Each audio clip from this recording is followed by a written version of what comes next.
1980-കളിൽ ഗരീബി ഹടാവോ എന്ന് വിളിച്ചു നടന്നവർ 65 വർഷം രാജ്യം ഭരിച്ചിട്ടും ഇപ്പോൾ പറയുന്നു ഭരണം കിട്ടിയാൽ ഇന്ത്യയിലെ ദാരിദ്ര്യം മാറ്റുമെന്ന്. ഇന്ത്യയിലെ സാമ്പത്തിക അസമത്വം കുറഞ്ഞു എന്നത് ഏറ്റവും കൂടുതൽ സങ്കടമുണ്ടാക്കുന്നത് അംബാനി അദാനി മുദ്രാവാക്യം വിളിച്ചു നടക്കുന്ന പൊട്ടക്കിണറ്റിലെ തവളകൾക്കാണ്. ഇവറ്റകൾക്ക് മുദ്രാവാക്യം വിളിക്കാനല്ലാതെ വേറെ എന്താണ് ചെയ്യാൻ കഴിയുന്നത്? രാഷ്ട്രീയ നിരീക്ഷകൻ ജിതിൻ കെ ജേക്കബിന്റെ വാക്കുകളാണിത്. അതെ, പ്രധാനമന്ത്രി നരേന്ദ്രമോദിയുടെ നേതൃത്വത്തിൽ ഇന്ത്യ ഇന്ന് കുതിച്ചുയരുകയാണ്. ഈ സാഹചര്യത്തിൽ ഇന്ത്യയെ കളിയാക്കിയവർക്ക് വാ പൊത്തിയിരിക്കേണ്ട അവസ്ഥയാണ്. കാരണം ജനങ്ങൾ ഇന്ന് മോദിക്കൊപ്പമാണ്. കാരണം മോദി നടപ്പാക്കുന്ന ഓരോ പദ്ധതിയും സാധാരണ ജനങ്ങൾക്ക് വേണ്ടിയുള്ളതാണ്. ജിതിൻ കെ ജേക്കബിന്റെ ഫേസ്ബുക്ക് പോസ്റ്റ് വായിക്കാം. ലോകബാങ്കിന്റെ പുതിയ റിപ്പോർട്ട് പ്രകാരം സാമ്പത്തിക സമത്വം റാങ്കിൽ ഇന്ത്യക്ക് ലോകത്ത് 4ാമത്തെ റാങ്ക്. അമേരിക്കയും ചൈനയും ബ്രിട്ടനും എല്ലാം ഇന്ത്യക്ക് താഴെ മാത്രമാണ് എന്നോർക്കണം. ഇന്ത്യക്ക് മുന്നിൽ ഉള്ളത് ആകട്ടെ സ്ലോവാക് റിപ്പബ്ലിക്, സ്ലൊവേനിയ, ബെലാറസ് പോലുള്ള ചെറിയ രാജ്യങ്ങളും. 140 കോടി ജനങ്ങളുള്ള നമ്മുടെ രാജ്യത്ത് സാമ്പത്തിക അസമത്വം കുറഞ്ഞു എന്നത് വിപ്ലവകരമായ നേട്ടം തന്നെയാണ്. അതോടൊപ്പം ലോകബാങ്ക് റിപ്പോർട്ട് പറയുന്ന ഇന്ത്യയുടെ മറ്റൊരു വിപ്ലവകരമായ നേട്ടമാണ് ഇന്ത്യയിലെ അതിദാരിദ്ര്യരുടെ എണ്ണം കുത്തനെ കുറഞ്ഞതായുള്ള റിപ്പോർട്ട്. 2011-12 മുതൽ 2022-23 വരെയുള്ള കാലയളവ് പരിഗണിക്കുമ്പോൾ അതിദാരിദ്ര്യരുടെ എണ്ണം വൻതോതിൽ കുറഞ്ഞതായാണ് ലോകബാങ്കിന്റെ റിപ്പോർട്ടിലുള്ളത്. നഗര ഗ്രാമീണ മേഖലകളിലെല്ലാം ദാരിദ്ര്യത്തിന്റെ തോതിൽ വൻ കുറവുണ്ടായതായി ലോകബാങ്കിന്റെ റിപ്പോർട്ടിൽ പറയുന്നു. 2011-ൽ 34 കോടി ആളുകളാണ് രാജ്യത്ത് അതിദാരിദ്ര്യരായി ഉണ്ടായിരുന്നത്.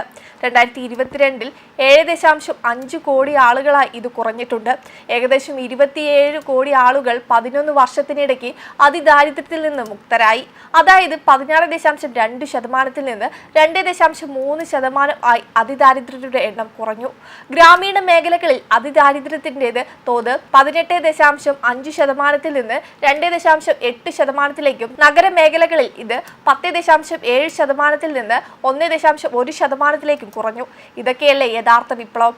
1980-കളിൽ ഗരീബി ഹടാവോ എന്ന് വിളിച്ചു നടന്നവർ 65 വർഷം രാജ്യം ഭരിച്ചിട്ടും ഇപ്പോഴും പറയുന്നു ഭരണം കിട്ടിയാൽ ഇന്ത്യയിലെ ദാരിദ്ര്യം മാറ്റുമെന്ന്. ഇന്ത്യയിലെ സാമ്പത്തിക അസമത്വം കുറഞ്ഞു എന്നത് ഏറ്റവും കൂടുതൽ സങ്കടമുണ്ടാക്കുന്നത് അംബാനി അദാനി മുദ്രാവാക്യം വിളിച്ചു നടക്കുന്ന പൊട്ടക്കിണറ്റിലെ തവളകൾക്കാണ്. ഇവറ്റകൾക്ക് മുദ്രാവാക്യം വിളിക്കാനല്ലാതെ വേറെ എന്താണ് ചെയ്യാൻ കഴിയുന്നത്? കേരളത്തിൽ ഇപ്പോഴും മിക്കവരുടെയും ദിവസവേതനം വെറും 300 രൂപ വരെയാണ് എന്നോർക്കണം. രാജ്യം നേടിയ ഈ നേട്ടങ്ങൾ ഒരു ദിവസം കൊണ്ട് നേടിയതല്ല. ദീർഘവീക്ഷണത്തോടെ രാജ്യത്ത് നടപ്പാക്കിയ പദ്ധതികളുടെ വിജയമാണ് ഇതിന് പിന്നിലുള്ളത്. 10 വർഷങ്ങൾക്ക് മുമ്പ് ഓരോ പദ്ധതികൾ പ്രഖ്യാപിക്കുമ്പോഴും അതിനെ പരിഹസിച്ചും എതിർത്തും എല്ലാ പദ്ധതികളും അംബാനിക്കും അദാനിക്കും വേണ്ടിയാണെന്ന് പറഞ്ഞ് ഊളകൾ ഇപ്പോൾ എന്തു പറയുന്നു? PM Jan Dhan Yojana, Aadhaar and digital identity, direct benefit transfer, Ayushman Bharat, stand up India, Mudra scheme, Pradhanmantri Garib Kalyan Anna Yojana, PM Vishwakarma Yojana, അങ്ങനെ എത്രയെത്ര പദ്ധതികൾ. ഇതൊക്കെ വെറുതെ പ്രഖ്യാപിക്കുക മാത്രമല്ല, കൃത്യമായി നടപ്പാക്കി. പദ്ധതിയുടെ ഗുണങ്ങൾ താഴെത്തട്ടിൽ എത്തുന്നുവെന്ന് കേന്ദ്ര സർക്കാർ ഉറപ്പാക്കി. അതിൻ്റെ എല്ലാം ഫലമാണ് നമ്മൾ ഇപ്പോൾ കാണുന്ന മാറ്റങ്ങൾ. ഇതൊക്കെ ഒരു തുടക്കം മാത്രമാണ്. അടുത്ത ഒരു 5 വർഷം കൂടി കഴിയുമ്പോൾ നമ്മൾ ഉദ്ദേശിച്ചത് നേടിയെടുക്കുക തന്നെ ചെയ്യും. പിന്നെ തിരിഞ്ഞു നോക്കേണ്ടി വരില്ല. നമ്മുടെ രാജ്യത്തിന്റെ വികസന കുതിപ്പ് തുടങ്ങാൻ പോകുന്നതേയുള്ളൂ. അടിത്തറ ശക്തമാക്കുകയായിരുന്നു ആദ്യ പടി. ദാരിദ്ര്യം ഇല്ലാതാക്കി, സാമ്പത്തിക അസമത്വം കുറച്ച്, അടിസ്ഥാന വികസനം പ്രവർത്തികൾ നടപ്പാക്കി നമ്മൾ ലക്ഷ്യത്തോടടുക്കുന്നു. ഇനിയും അംബാനി അദാനി യൂസഫ് അലി എന്നൊക്കെ പറഞ്ഞു മോങ്ങുന്നവർ മാറിയിരുന്നു മോങ്ങുക. രാജ്യത്ത് വലിയ അവസരങ്ങളാണുള്ളത്. നമ്മൾ വികസിത രാജ്യമെന്ന ലക്ഷ്യം വെച്ച് അതിവേഗം മുന്നോട്ട് പോകുകയാണ്. നെഗറ്റീവ് പറഞ്ഞിരിക്കുന്ന ഊളകളെ അവഗണിക്കുക. അവർക്കുള്ള മറുപടിയാണ് ലോകബാങ്ക് റിപ്പോർട്ട്.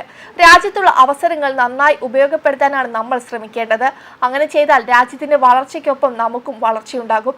നെഗറ്റീവ് വാർത്തകൾ വിശ്വസിച്ചിരുന്നാൽ പൊട്ടക്കിണറ്റിലെ തവളകളെ പോലെ ജീവിതകാലം മുഴുവൻ ജീവിതത്തിൽ വിജയം നേടിയവരെ കുറ്റം പറഞ്ഞ് നിരാശയോടെ നരകിച്ച് ജീവിക്കാം.